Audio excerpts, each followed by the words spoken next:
3 अंक के इम्पोर्टेंट प्रश्न 12th केमिस्ट्री पूरे सिलेबस से हैं बोर्ड परीक्षा के लिए 3 अंक के प्रश्न। तो चलिए इनमें से देखते हैं।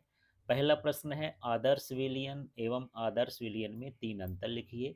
तो ताप एवं दाब की संपूर्ण परास्पर राउल्ट के नियम का पालन करते हैं आदर्श विलयन कहलाते हैं। और पूरा लाइन वही है। और यदि राउल्ट के नियम का पालन नहीं करते तो अनादर्श विलयन कहलाते हैं। इसके एंथैल्पी में परिवर्तन का मान शून्य होता है। यदि दो विलयनों को हम मिलाते हैं तो उसके एंथैल्पी में कोई परिवर्तन नहीं होता। और यहाँ पर दो विलयनों को मिलाते हैं तो उसके एंथैल्पी में परिवर्तन होता है।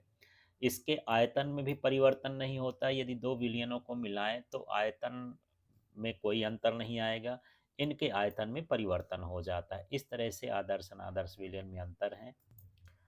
चलिए अगला क्वेश्चन है मोल प्रभाज मोललता मोलरता को समझाइए। ये अलग से भी पूछे जा सकते हैं इसलिए ध्यान से समझना है। सबसे पहले मोल प्रभाज को समझते हैं। तो किसी विलयन में उपस्थित किसी अवयव का मतलब या तो विलायक हो सकता है या विलेय हो सकता है के मोलों की संख्या तथा विलयन में उपस्थित कुल मोलों की संख्या के अनुपात को मोल प्रभाज कहते हैं। यदि विलेय के मोलों की संख्या n हो, विलायक के मोलों की संख्या कैपिटल N हो, तो विलेय का मोल प्रभाज देखिए। विलेय का मोल प्रभाज निकालेंगे तो यहाँ विलेय के मोलों की संख्या और ये कुल मोलों की संख्या हो गई। फिर यदि हम यहाँ पर विलायक के निकालेंगे तो यहाँ विलायक के मोलों की संख्या, यहाँ कैपिटल N लिखना है, विलायक के मोलों की संख्या और यहाँ पर कुल मोल कुल मोलों की संख्या हो जाएगी। तो इस तरह से यहाँ पर हम सूत्र में लिखेंगे। इसका दूसरा था मोललता। तो 1000 ग्राम विलायक में घुले हुए विलेय पदार्थ के मोलों की संख्या को विलयन की मोललता कहते हैं। इसे स्मॉल m से प्रदर्शित करते हैं। सूत्र की बात करें तो मोललता m बराबर प्रति 1 किलोग्राम विलायक में विलेय का द्रव्यमान और यहाँ विलेय का आणविक द्रव्यमान। इस तरह से यहाँ पर सूत्र होता है। इसके बाद यहाँ पर मोलरता देखते हैं क्या है। तो किसी विलयन की उसके 1 लीटर विलयन में घुले हुए विलेय पदार्थ के मोलों की संख्या को विलयन की मोलरता कहते हैं। इसे कैपिटल एम से प्रदर्शित करते हैं और परिभाषा के अनुसार ही ये सूत्र लिखा हुआ है। ये मोलरता है विलेय के ग्राम अणुओं की संख्या या मोलों की संख्या। और आयतन क्या है विलयन में लीटर में आयतन, विलयन का लीटर में आयतन है ये। अब यहाँ प्रश्न है धात्विक चालन तथा विद्युत अपघटनी चालन में अंतर दीजिए। तो चलिए समझते हैं धात्विक चालन। धातुओं में विद्युत धारा का चालन इलेक्ट्रॉन के प्रवाह से होता है और विद्युत अपघट्यों के विलयन में विद्युत धारा का चालन आयनों के कारण होता है। ये विद्युत अपघटनी चालन कहलाया, ये धात्विक चालन कहलाया। धात्विक धात्विक चालन से चालक के रासायनिक गुणों में कोई परिवर्तन नहीं होता है। विद्युत अपघटनी चालन में विद्युत अपघट्य का विघटन होता है या कह सकते हैं कि उसके रासायनिक गुणों में परिवर्तन होता है। इस क्रिया में पदार्थ का स्थानांतरण नहीं होता है। इसमें आयनों के रूप में पदार्थ का स्थानांतरण होता है। ताप वृद्धि में धात्विक चालकता का मान घटता है और ताप वृद्धि पर विद्युत अपघटनी चालकता का मान बढ़ता है। फिर प्रश्न है मानक हाइड्रोजन इलेक्ट्रोड क्या है, यह कैसे बनाया जाता है। तो चलिए यहाँ पर देखते हैं मानक हाइड्रोजन इलेक्ट्रोड या उसका विभव। तो 298 केल्विन ताप एवं एक वायुमंडलीय दाब पर 1 मोलर सांद्रता के हाइड्रोजन आयन के विलयन से उत्पन्न विभव को मानक हाइड्रोजन विभव कहते हैं। और यहाँ पर मानक विभव का जो मान होता है वो कितना होता है, शून्य होता है। अब मानक हाइड्रोजन इलेक्ट्रोड को बनाते कैसे हैं, चलिए इसमें देखते हैं। तो यहाँ पर हम प्लेटिनम ब्लैक की परत चढ़ी हुई पत्ती के इलेक्ट्रोड को हाइड्रोजन आयन के 1 मोलर सांद्रण विलयन में डुबोकर रखते हैं। यह एक कांच की एक नली से ढका रहता है। नली में से एक वायुमंडलीय दाब पर शुद्ध हाइड्रोजन गैस प्रवाहित करते हैं। प्लेटिनम पर हाइड्रोजन गैस अवशोषित होती है तथा शीघ्र ही H2 तथा H2O प्लस आयनों के बीच साम्य स्थापित हो जाता है। परिस्थिति के अनुसार हाइड्रोजन इलेक्ट्रोड एनोड एवं कैथोड की भांति कार्य करता है। ये चित्र बना है, चित्र से आप इसको परिभाषा बना सकते हैं। यहाँ पर ये प्लेटिनम ब्लैक है और इसी का इलेक्ट्रोड बनाया गया है। यहाँ पर इसको कांच की नली के अंदर रखा जाता है। इसके अंदर शुद्ध हाइड्रोजन प्रवाहित करते हैं और उसका दाब कितना होता है, 1 वायुमंडलीय दाब होता है। और जिसमें ये डुबा के रखा गया है वहाँ पर 1 मोलर सांद्रण विलयन है हाइड्रोजन आयन का। तो इस तरह से ये रचना है, तो इसी का शब्द हम ऊपर लिख देंगे तो इसकी रचना हो जाएगी। अब इसकी कार्यविधि को देखते हैं। मानक हाइड्रोजन इलेक्ट्रोड एसिड एनोड पर जो सेल की अभिक्रिया होती है वो कैसी होती है। तो यहाँ पर हाइड्रोजन जो होता है, हाइड्रोजन गैस जो हम प्रवाहित कहते हैं, वो अपनों आयनों में टूटता है, मतलब 2 इलेक्ट्रॉन ये त्याग कर देता है। इस इलेक्ट्रोड को सेल में बाईं ओर निम्न प्रकार दर्शाया जाता है। तो जैसे यहाँ H2 ले लिए हैं, तो ये H2 एक एटीएम पर है, प्लेटिनम पर प्रवाहित कर रहे हैं। और किस में प्रवाहित कर रहे हैं, H प्लस में, 1 मोलर सांद्रण विलयन में ये जो है आयनों में टूटता है। इसी तरह से यहाँ पर देख लीजिए, यहाँ पर जो बना हुआ है ये कैथोड पर होने वाली क्रिया है। तो ये कैथोड पर ये जो आयन बने हैं वो चले जाएंगे और हाइड्रोजन गैस बन जाएगी। तो इस तरह से यहाँ पर लिखेंगे, तो ये जो आयन है यहाँ पर आपको प्लस भी लिखना है। यहाँ पर ये जो आयन है ये किस में है, विलियन में है, तो पहले विलियन का लिख देंगे। और इसके बाद ये H2 गैस बन गई है तो H2 गैस लिख देंगे। और ये H2 गैस कहाँ से कहाँ पर जाती है, प्लेटिनम ब्लैक में जाती है। तो इस तरह से इसको हमको दर्शाना है। अब यहाँ अगला प्रश्न है, फैराडे के विद्युत अपघटन के नियम लिखिए। तो इन्होंने 2 नियम दिए, उनको नियम को देखते हैं। पहला नियम है, विद्युत अपघटन से किसी इलेक्ट्रोड पर मुक्त होने वाले पदार्थ की मात्रा प्रवाहित आवेश की मात्रा के समानुपाती होती है। तो यहाँ मान लेते हैं कि जो धारा है वो I प्रवाहित हो रही है, T सेकेंड तक प्रवाहित हो रही है। और इलेक्ट्रोड पर जो पदार्थ जमा हो रहा है वो कितना है, W है उसका भार। तो इस नियम के अनुसार ये W समानुपाती क्या हो गया, ये हो गया। तो ये हुआ इलेक्ट्रोड पर मुक्त हुए पदार्थ की मात्रा और उसमें प्रवाहित आवेश की मात्रा की क्या होती है, समानुपाती होती है, प्रवाहित धारा के मान के समानुपाती होती है। अब यहाँ से यदि हम समानुपाती का चिन्ह हटाएं, अभी नहीं हटा रहे हैं, क्यू का जो मान होता है IT होता है, तो क्यू की जगह IT रख दिए। समानुपाती का चिन्ह हटाएंगे तो जेड आ जाएगा। जेड को हम क्या बोलते हैं, विद्युत रासायनिक तुल्यांक। अब इसके फैराडे के विद्युत अपघटन के दूसरे नियम को समझते हैं। जब श्रेणी क्रम में लगे हुए विभिन्न विद्युत अपघट्यों के विलयनों से होकर विद्युत की समान मात्रा प्रवाहित की जाती है, तो इलेक्ट्रोड पर एकत्रित विभिन्न पदार्थों की मात्राएं उनके रासायनिक तुल्यांक के समानुपाती होती है। अब यहाँ मान लेते कि माना श्रेणी क्रम में 2 विद्युत अपघट्यों में विद्युत की समान मात्रा प्रवाहित की गई जाती है, तो उसमें जो पदार्थ मुक्त हुई है वो W1 हो गया, W2 हो गया। उनका रासायनिक तुल्यांक E1 और E2 है। तो ये हो जाएगा W समानुपाती E। और इस तरह से हम लिख सकते हैं W1 W2 W3 और E1 E2 E3, इस तरह से ये क्रम से आप लिख सकते हैं। जितने श्रेणी क्रम में जुड़े होंगे उनका यहाँ पर भार और उनका यहाँ रासायनिक तुल्यांक। अब यहाँ प्रश्न है, अभिक्रिया की आणविकता या हम इसको अणुसंख्यता भी कहते हैं, और अभिक्रिया की कोटि में अंतर। तो यहाँ देखिए, अणुसंख्यता या इसी को आणविकता कहते हैं, और ये अभिक्रिया की कोटि में अंतर क्या है। अभिक्रिया में भाग लेने वाले कुल अणुओं की संख्या को अणुसंख्यता कहते हैं। अभिक्रिया में भाग लेने वाले उन अणुओं की संख्या जिनका सांद्रण परिवर्तित होता है उसे अभिक्रिया की कोटि कहते हैं। यह केवल सैद्धांतिक पद है, इसे प्रयोग द्वारा ज्ञात किया जा सकता है। यह हमेशा पूर्णांक होता है, यह प्रभाज्य में भी हो सकता है। इसका मान शून्य नहीं होता, इसका मान शून्य हो सकता है। इससे अभिक्रिया के क्रियाविधि के संबंध में कोई जानकारी नहीं मिलती, इससे अभिक्रिया की क्रियाविधि के संबंध में जानकारी मिलती है। अब हमारे पास प्रश्न है, संक्रमण तत्वों की विशेषताएं लिखिए।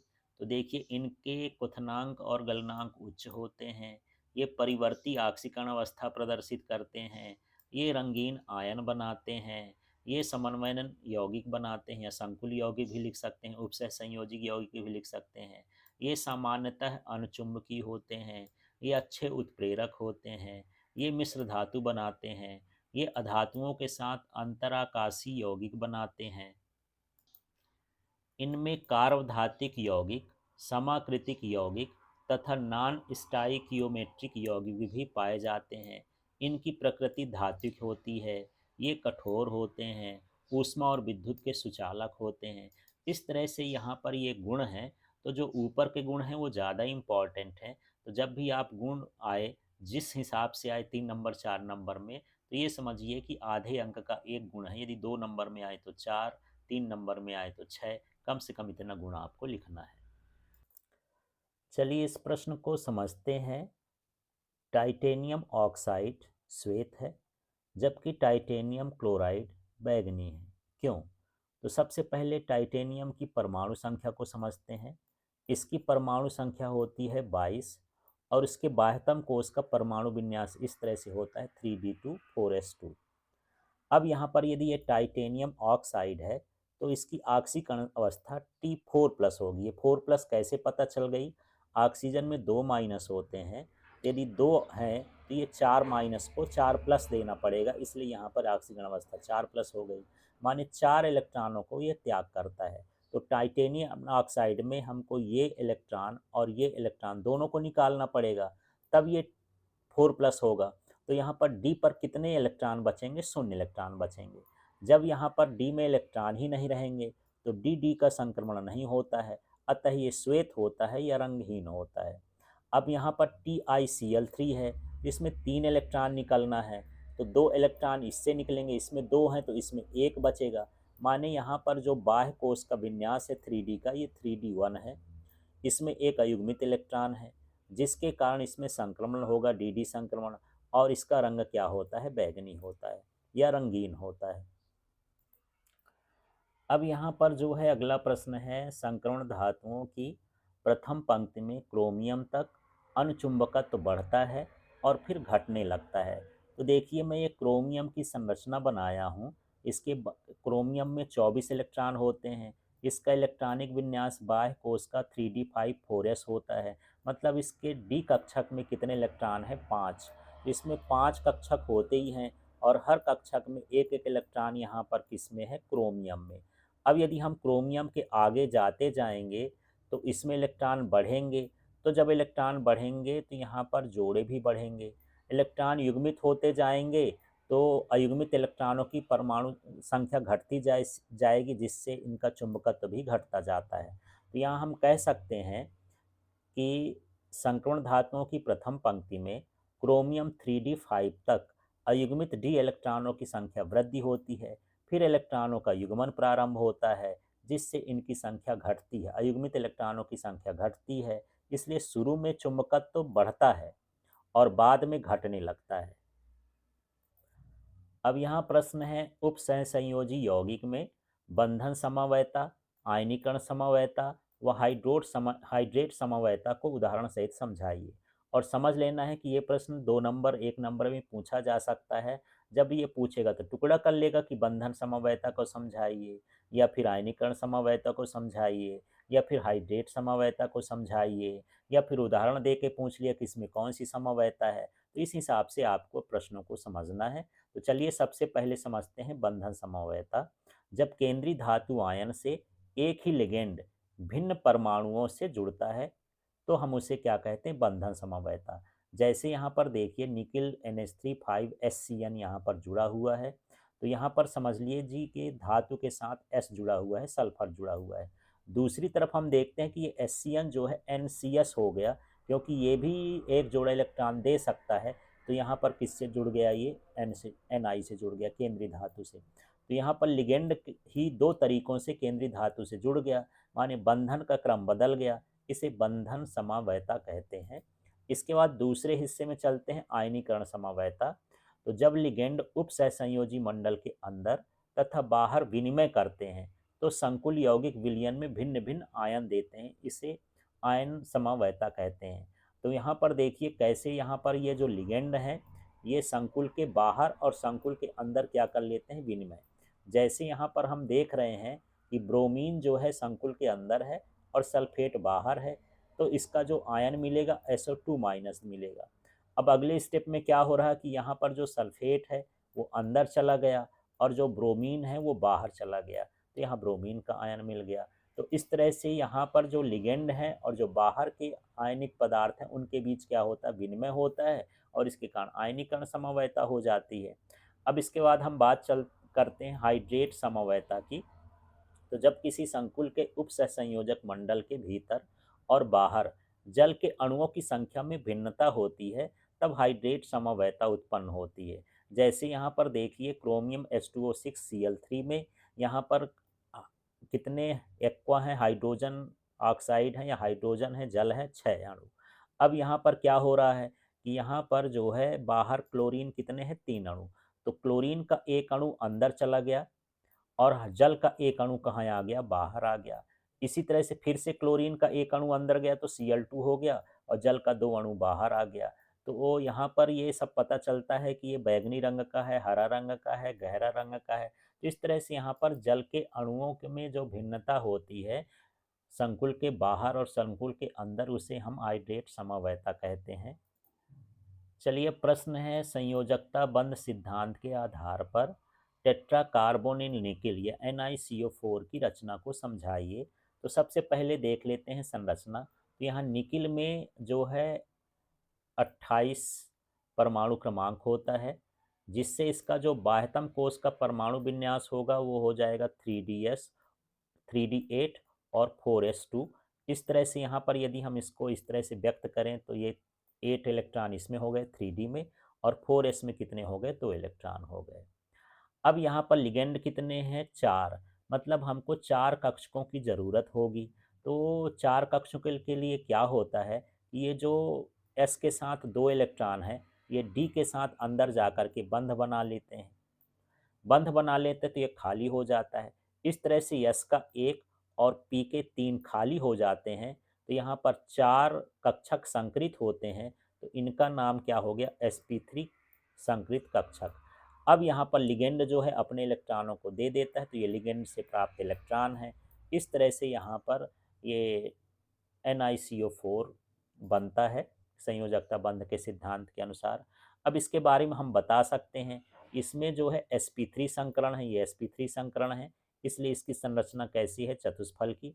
दूसरे इसके सभी में डी कक्षकों में और सभी कक्षकों में युग्मित इलेक्ट्रॉन है, इसलिए जब युग्मित इलेक्ट्रॉन होता है तो यह पदार्थ क्या बनेगा, प्रतिचुंबकीय बनेगा।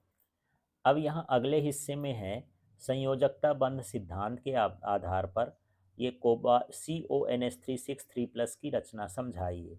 तो यहाँ पर सबसे पहले जान लें कि कोबाल्ट में परमाणु क्रमांक कितना होता है। तो ये परमाणु क्रमांक 27 होता है। यदि मैं इसका परमाणु विन्यास करूँ तो ये हो जाएगा बाह्यतम कक्षा में 3D7 और ये हो जाएगा 4s2। अब यहाँ पर ये 3 आयन निकाल दिए है, +3 है, मतलब 2 इसमें से निकल गए और एक इसमें से निकल गया, तो 6 बचेगा। तो 3D में ये 6 भरे हुए हैं और 4s को खाली कर दिए हैं। अब इतना करने के बाद हमको ये देखना है कि हमको कितने कक्षकों की ज़रूरत है। तो यहाँ पर 6 लिगेंड जुड़े हैं, तो मुझे 6 खाली कक्षकों की ज़रूरत होती है। तो एक काम होता है इसमें कि ये जो 2 इलेक्ट्रॉन हैं ये इनके साथ साझा कर लेते हैं, इसके साथ भी साझा कर लिए, इसके साथ, और साझा करने के बाद इसके इतने खाली हो गए। तो इस तरह से यहाँ पर हम जो है 2 घर इसके, एक इसका, 2 कक्षक इसका, एक इसका, तो ये हुआ 3 और 3 और 3, ये मिला के कितने हो गए, 6। कितने कक्षकों की ज़रूरत होती है, इनको हम इकट्ठा बना दिए तो ये संकरित कक्षक कहला गए। ये इसमें जो है डी के 2 हैं, एस का 1 है और पी का 3 है और इनकी ऊर्जा समान है, तो D2sp3 संकलन हो गया। अब इसमें जो NH3 6 हैं ये आते हैं तो अपने 6 जोड़े इलेक्ट्रॉन इन कक्षकों में भर देते हैं और इस तरह से संकुल यौगिक का निर्माण हो जाता है। यहाँ भी हम देखें, इसमें जो संकरण है D2sp3 संकरण है, मतलब इसकी ज्यामिति अष्टफल की होगी। दूसरा ये है कि सभी इलेक्ट्रॉन ये जोड़े में है, युग्मित में है, इसलिए यह पदार्थ कैसा होगा, प्रतिचुंबकीय होगा। यही चीज़ यहाँ पर आपको लिखना है नीचे। तो इस तरह से ये संरचना है संयोजकता बंध के सिद्धांत के अनुसार। अब अगला प्रश्न है हमारे पास, क्लोरोफॉर्म से निम्नलिखित को आप किस प्रकार प्राप्त करेंगे। तो चलिए, आपके पास जो है वो क्लोरोफॉर्म है, उससे हमको मेथेन निकालना है, एसिटिलीन निकालना है और कार्बन टेट्राक्लोराइड निकालना है। तो देखिए, आप समीकरण भी देखें तो ये CHCl3 ये क्लोरोफॉर्म हो गया। यदि हम इसका हाइड्रोजनेशन कर दें, हाइड्रोजनन कर दें, माने हाइड्रोजन से क्रिया करा दें जिंक की उपस्थिति में, तो ये किस में बदल जाता है, मेथेन में बदल जाता है। तो यही यहाँ पर इस तरह से हमको क्या मिल जाएगा, मेथेन प्राप्त हो जाएगा। इसके बाद दूसरा है हमको एसिटिलीन प्राप्त करने के लिए, तो हम यहाँ क्लोरोफार्म के दो अणु लेते हैं, एक ये CH Cl3 है और यहाँ भी CH Cl3 है। तो यहाँ पर देखिए ये सारी चीज़ें, जितना बॉक्स बना है बाहर निकल जाता है, ये AgCl, और हमारे पास क्या बचता है, ये कार्बन और ये कार्बन, दो कार्बन बचे और दो हाइड्रोजन, तो ये C2H2 जो है ये एसिटिलीन हो गया। इस तरह से एसिटिलीन प्राप्त होता है। फिर यहाँ पर हमको क्या प्राप्त करना है, कार्बन टेट्राक्लोराइड, तो ये क्लोरोफार्म ले लिए। अब यहाँ हमको Cl2 से क्रिया करना है प्रकाश की उपस्थिति में, तो इस तरह से ये कार्बन टेट्राक्लोराइड बन जाता है। तो ये छोटे छोटे रिएक्शन हैं पर याद करने वाली चीज़ें हैं, तो एक बार इनको कॉपी में लिख के ज़रूर देखिएगा, जहाँ पर रिएक्शन आए तभी आपसे अच्छे से बनेंगे। अब हमारे पास प्रश्न है, ल्यूकास अभिकर्मक क्या है, इससे प्राथमिक द्वितीयक एवं तृतीयक एल्कोहल की पहचान किस प्रकार करेंगे। तो पहले ल्यूकास अभिकर्मक समझते हैं। तो ये ZnCl2, निर्जल ZnCl2 और सांद्र HCl का जो मिश्रण होता है वो ल्यूकास अभिकर्मक कहलाता है। अब हम इससे अल्कोहल की पहचान करते हैं। तो सबसे पहले समझते हैं तृतीयक अल्कोहल। तो सामान्य ताप पर यदि अल्कोहल में ल्यूकास अभिकर्मक मिलाने से तुरंत एल्किल क्लोराइड का सफ़ेद तेली अवक्षेप प्राप्त होता है, तो समझ लेना चाहिए कि ये अल्कोहल क्या है, तृतीयक अल्कोहल है। अब द्वितीयक अल्कोहल के लिए कैसा है, सामान्य ताप पर यदि अल्कोहल में ल्यूकास अभिकर्मक मिलाने पर 5 मिनट पश्चात सफ़ेद तेली एल्किल क्लोराइड का अवक्षेप प्राप्त होता है, तो यह द्वितीयक अल्कोहल होता है। सेम है, यहाँ पर तुरंत हमको अवक्षेप मिल जाता है और यहाँ 5 मिनट बाद मिलता है। इसके बाद यहाँ पर तीसरा है प्राथमिक अल्कोहल। तो सामान्य ताप पर यदि अल्कोहल ल्यूकास अभिकर्मक के साथ कोई अभिक्रिया नहीं दर्शाता है, तो समझ लेना चाहिए कि दिया गया अल्कोहल प्राथमिक अल्कोहल है। अब चलिए इस प्रश्न को समझते हैं। एथिल अल्कोहल और फिनॉल दोनों में OH समूह उपस्थित है। क्या कारण है कि फिनॉल अम्लीय तथा अल्कोहल उदासीन प्रकृति क्षारीय प्रभाव का है, अथवा फिनॉल के अम्लीय व्यवहार की व्याख्या करिए। तो इस तरह से आपको समझना है कि फिनॉल का अम्लीय प्रकृति हमको बताना है इसमें। तो यहाँ पर देख लेते हैं फिनॉल क्यों अम्लीय होता है। तो फिनॉल अल्कोहल की अपेक्षा अधिक अम्लीय होते हैं। यह मेसोमेरिक प्रभाव के कारण होता है। अनुनाद के कारण ऑक्सीजन परमाणु धन आवेश प्राप्त कर लेता है, जिससे यह OH बंध के इलेक्ट्रॉन युग्म को अपनी ओर आकर्षित कर लेता है और प्रोटॉन की मुक्ति सहज हो जाती है। प्रोटॉन के मुक्त होने के बाद फिनॉक्साइड आयन बनता है, जो अनुनाद के कारण अधिक स्थायी होता है। तो यहाँ पर देख लीजिए, फिनॉल में जो ऑक्सीजन में एकाकी इलेक्ट्रॉन युग्म है, ये इलेक्ट्रॉन इसमें प्रवेश कर जाता है रिंग में। तो कभी ये इस स्थिति में आ जाएगा, कभी इस स्थिति में, तो इस तरह से ये चक्कर लगाते रहता है और अनुनाद की स्थिति प्राप्त कर लेता है। तो ये हाइड्रोजन का त्याग आसानी से कर देगा। जो पदार्थ हाइड्रोजन का त्याग आसानी से कर देता है वो अम्लीय होता है। तो यहाँ पर ये हाइड्रोजन का त्याग आसानी से कर सकता है। यहाँ पर बचेगा फिनॉक्साइड आयन। जब हाइड्रोजन न रहे तो इसको फिनॉक्साइड आयन कहते हैं। ये अधिक स्थायी होता है। इसका मतलब ये है कि ये अधिक अम्लीय होता है। अब हम बात करते हैं अल्कोहल में। अल्कोहल में अनुनाद तो होता नहीं है। इसका हाइड्रोजन परमाणु ऑक्सीजन के साथ प्रबलता से जुड़ा रहता है। इस कारण यह उदासीन व्यवहार करता है। तो इस तरह से आपको बताना है कि अम्लीय व्यवहार है। यदि ये तुलना पूछ दिया जाए कि अल्कोहल की अपेक्षा ज़्यादा अम्लीय है, तो अल्कोहल वाला लिखना है। यदि सिर्फ इतना पूछे कि फिनॉल अम्लीय होता है समझाइए, तो आपको इतना लिख करके सिर्फ ये चित्र बना देना अनुनाद वाला। चलिए अब हम अगले प्रश्न को देखते हैं। प्रश्न है, हाइड्रोबोरेशन ऑक्सीकरण अभिक्रिया से क्या समझते हैं, उदाहरण सहित समझाइए। चलिए इसको देखते हैं। तो हाइड्रोबोरेशन ऑक्सीकरण, तो डाइबोरेन एल्कीनों से क्रिया करके योगज यौगिक ट्राई एल्किल बोरेन बनाता है, जो जलीय सोडियम हाइड्रोक्साइड की उपस्थिति में हाइड्रोजन पराक्साइड द्वारा ऑक्सीकृत होकर के अल्कोहल देता है। तो यहाँ पर देख लेते हैं, ये हमारा क्या है, एल्कीन है, और ये जो है डाइबोरेन है, BH है 3 है, BH3 और 2 लिख सकते हैं इसमें।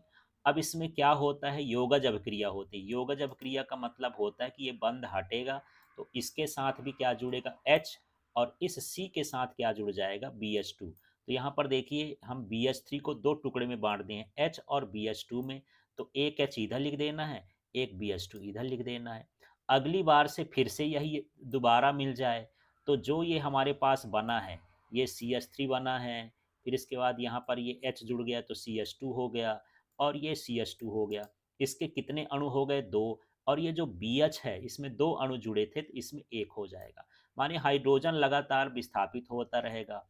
फिर यहाँ पर हमको एल्कीन मिल गया है, तो इसमें फिर ये हाइड्रोजन हट जाएगा और इसमें परमाणु की संख्या कितनी हो जाएगी, दो हो जाएगी। इसी तरह से अगले स्टेप में हम क्या करते हैं कि यदि हम इसको हाइड्रोजन पराऑक्साइड की उपस्थिति में ऑक्सीकृत कर दें तो ये क्या बन जाएगा, अल्कोहल बन जाएगा। तो ये पूरी क्रिया कहलाती हाइड्रोबोरेशन ऑक्सीकरण। तो इसमें हाइड्रोबोरेशन भी हो रहा है, ऑक्सीकरण भी हो रहा है। तो सीधा सीधा एक बार आपको योगज क्रिया करना है और बार बार यच को हटा करके इसकी संख्या को बढ़ाते जाना है, और लास्ट में हमको हाइड्रोजन पराऑक्साइड की उपस्थिति में ये 3H2O2 की उपस्थिति में क्रिया कराना है। तो यहाँ से जो बनेगा इसमें से OH और जोड़ देना है, क्रियात्मक समूह बांध। तो ये क्या बन जाएगा, हाइड्रोबोरेशन ऑक्सीकरण अवस्था कहलाएगी। अब यहाँ हम अगले प्रश्न में है फिनॉल और अल्कोहल में अंतर लिखना है। तो चलिए फिनॉल और अल्कोहल में क्या अंतर है। इसमें फिनॉलिक गंध आती है फिनॉल में, इसमें मीठी गंध आती है। यह अम्लीय है तथा क्षारों में घुलकर लवण बनाता है। यह उदासीन है और क्षारों के साथ क्रिया नहीं करता है। ऑक्सीकरण करने पर संकर रंगीन उत्पाद बनते हैं। सरलता पूर्वक एल्डिहाइडों तथा कीटोनों में ऑक्सीकृत हो जाते हैं।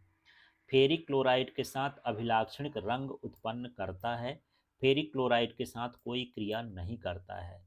हेलोजन अम्ल के साथ क्रिया नहीं होती है फिनॉल की, और यहाँ पर एल्किल हेलाइड की होती है।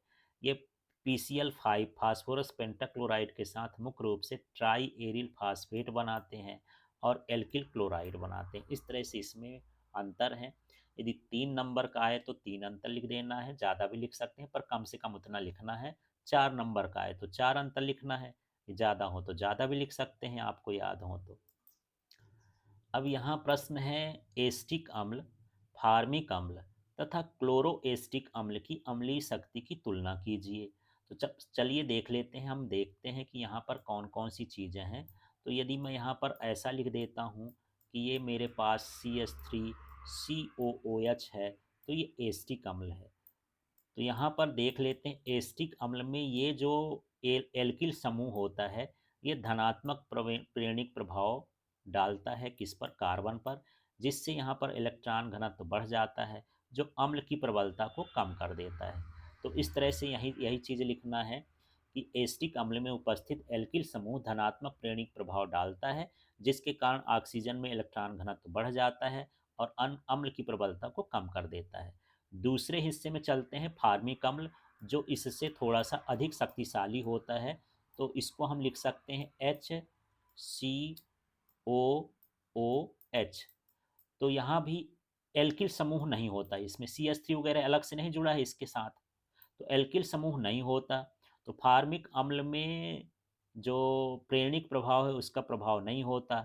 तो ये जो बंध हैं ऑक्सीजन की ओर विस्थापित हो जाते हैं, फलस्वरूप H+ सरलता से अलग हो सकता है। तो अपेक्षाकृत ये एस्टिक अम्ल से अधिक अम्लीय होता है।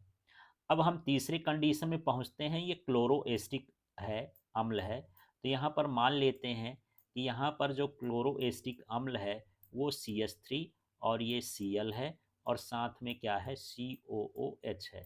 तो ये क्लोरोएस्टिक अम्ल हो गया। अब क्लोरोएस्टिक अम्ल में जो क्लोरीन होता है ये ऋणात्मक प्रेरणिक प्रभाव डालता है जिससे यहाँ पर ऑक्सीजन का जो घनत्व होता है कार्बन पर वो घट जाता है और हाइड्रोजन आयन शीघ्रता से बाहर निकल सकता है। तो इस तरह से ये ज़्यादा अम्लीय होता है। तो क्लोरोएस्टिक अम्ल पहले ज़्यादा अम्लीय होगा, फिर उससे कम अम्लीय फार्मिक अम्ल होगा, और सबसे कम अम्लीय क्या होगा, एस्टिक अम्ल। माने क्लोरोएस्टिक अम्ल प्रबल अम्ल होता है। अब इन प्रश्नों को समझते हैं, निम्न को कैसे प्राप्त करेंगे। आपके पास है एसिटिल क्लोराइड, इससे आपको एसिटल्डिहाइड बनाना है। दूसरा है आपको कैल्शियम एसीटेट दिया गया है और एसीटोन बनाना है। फिर एथिल एसीटेट दिया गया है, और एसिटिक अम्ल बनाना है। तो चलिए एसिटिल क्लोराइड जो है यहाँ पर देख लेते हैं। ये CH3COCl इस तरह से एसिटिल क्लोराइड का सूत्र है, और हम इसको हाइड्रोजनेशन कराएंगे, हाइड्रोजन से क्रिया कराएंगे। अब चयन कराएंगे किसकी उपस्थिति में? पैलेडियम बेरियम सल्फाइड की उपस्थिति में। तो यहाँ से ये Cl हट जाता है और उसके साथ क्या जुड़ जाता है? H जुड़ जाता है। तो इस तरह से CH3CHO बन गया। तो क्या बन गया? एसिटल्डिहाइड बन गया। अब दूसरा हमारे पास जो है कैल्शियम एसीटेट है। तो कैल्शियम एसीटेट का सूत्र देख लेते हैं, और उससे हमको क्या प्राप्त करना है? एसीटोन। तो देखिए कैल्शियम एसीटेट इस तरह से है, CH3COO, और ये कैल्शियम से जुड़ा हुआ है। यदि हम इसको गर्म कर देते हैं, तो जब हम गर्म करते हैं तो ये जो कैल्शियम होता है, ये 3 ऑक्सीजन लेकर के और एक कार्बन लेकर के इस तरह से यहाँ से ये एक ऑक्सीजन लेके इतना चीज़ें हटा लेता है। तो अब हमारे पास क्या बचा? यहाँ CH3 बचा, ये CH3 लिखे, यहाँ CH3 बचा, और साथ में क्या बचा है? C double bond O। तो इस तरह से यहाँ पर हमको एसीटोन प्राप्त होता है। अब हमारे पास जो तीसरा प्रश्न था कि एथिल एसीटेट से एस्टिक अम्ल हम कैसे प्राप्त करेंगे? तो देखिए एथिल एसीटेट है तो CH3 C double bond O और C2H5, ये एथिल एसीटेट कहलाता है। इसका हम जल अपघटन कर रहे हैं। तो यहाँ जब जल अपघटन करेंगे तो ये सारी चीज़ें यहाँ से कहना चाहिए इतनी चीज़ें हट जाएंगी, इसमें जाके OH जो है जुड़ जाएगा, तो ये CH3COH बन जाएगा। इस तरह से एस्टिक अम्ल प्राप्त होगा। तो जैसे एस्टरीकरण करते हैं, एस्टरीकरण का ये उल्टा है।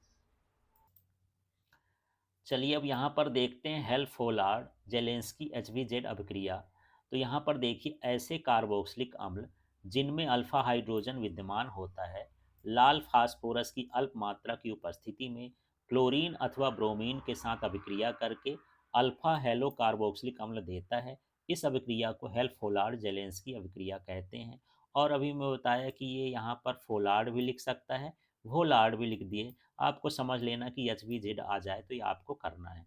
आपको ये शब्द याद नहीं करना है, ये समीकरण याद करना है।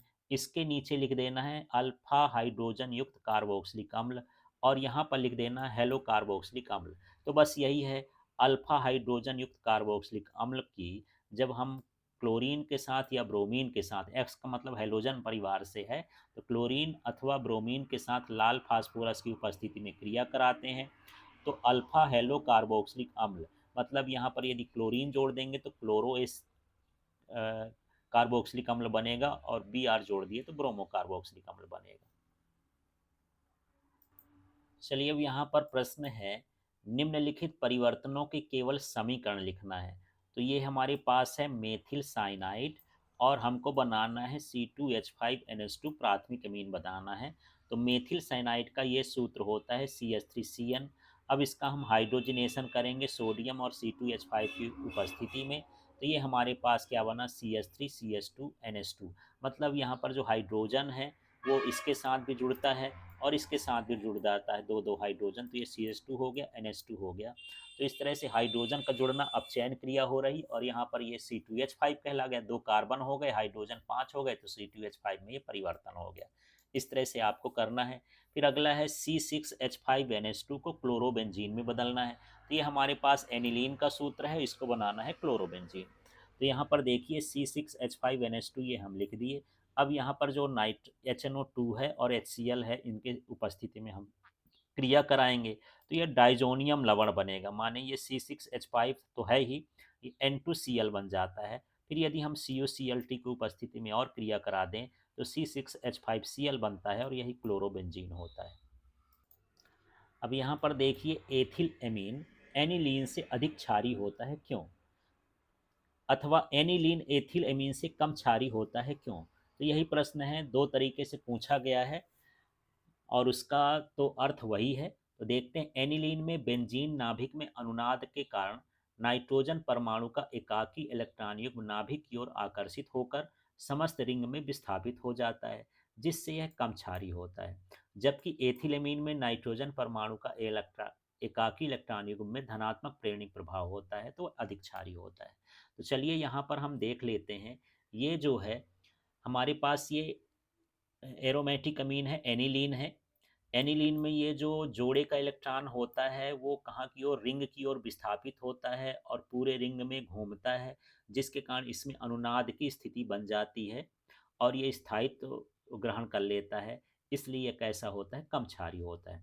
दूसरी तरफ यहाँ पर हम देख लेते हैं, ये जो हमारा प्राथमिक अमीन होता है RnH2 होता है, तो ये जो है नाइट्रोजन पर धनात्मक प्रेरणिक प्रभाव डालेगा, माने नाइट्रोजन पर इलेक्ट्रॉन के घनत्व को बढ़ा देता है, इसलिए जो है ये अधिक क्षारीय होता है।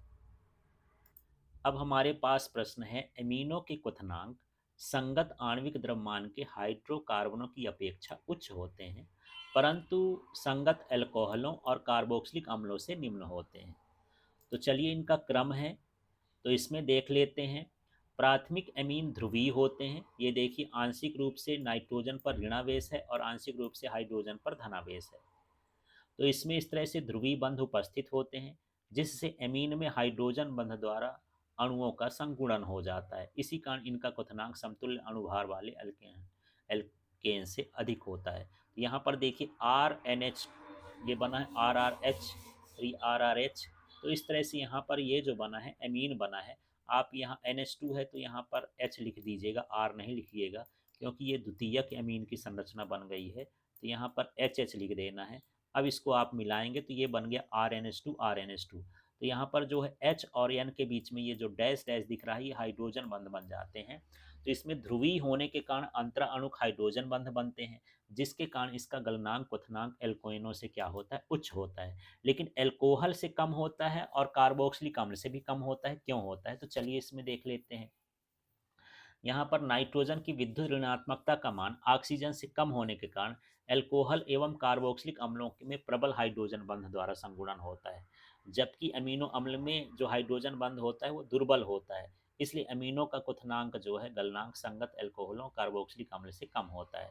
तो ये तीनों चीज हैं, अमीन में भी हाइड्रोजन बंध बनता है और यहाँ पर एल्कोहल में भी हाइड्रोजन बंध बनता है, कार्बोक्सिलिक अम्ल में भी हाइड्रोजन बंध बनता है।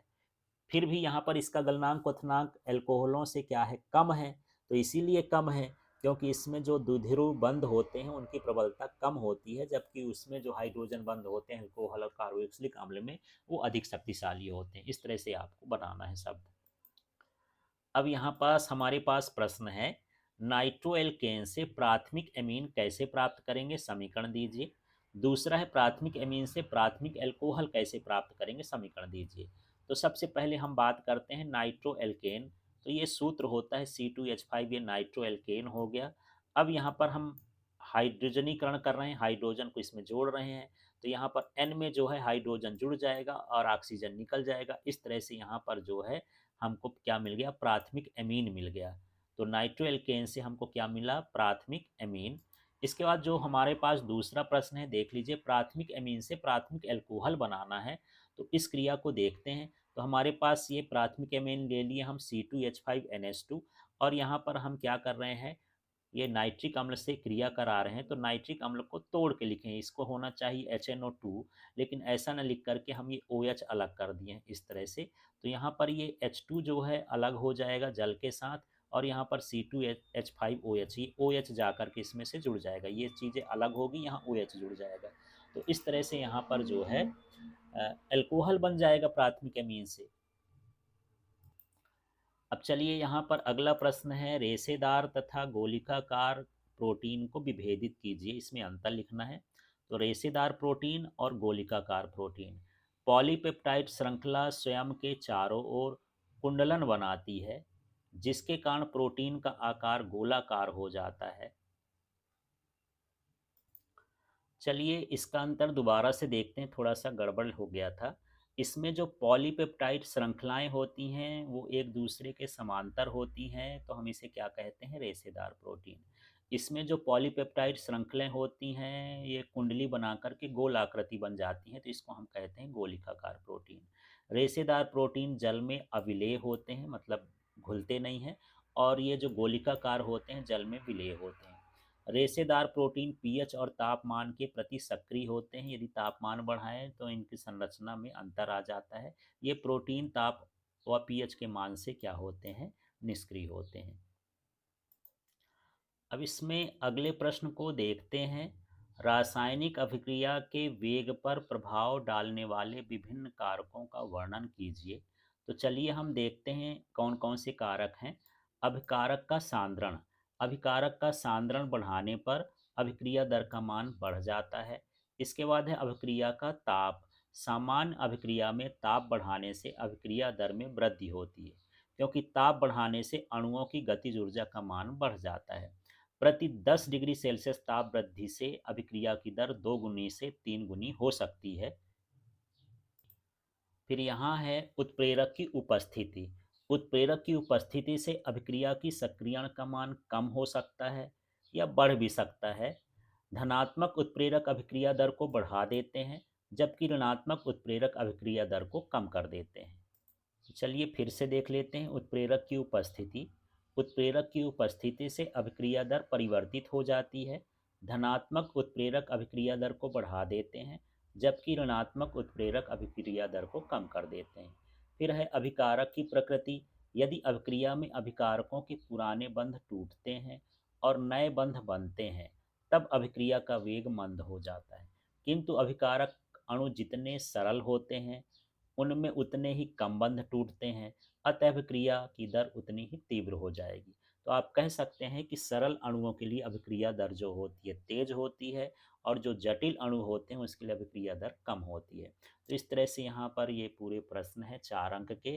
पहले आप इनकी अच्छे से तैयारी कर लीजिए, इसके बाद आपके पास समय बचता है तब फिर आप जो है चैप्टर वाइज वीडियो ज़रूर देखिएगा, उससे आपकी अच्छी तैयारी होगी। Thank you.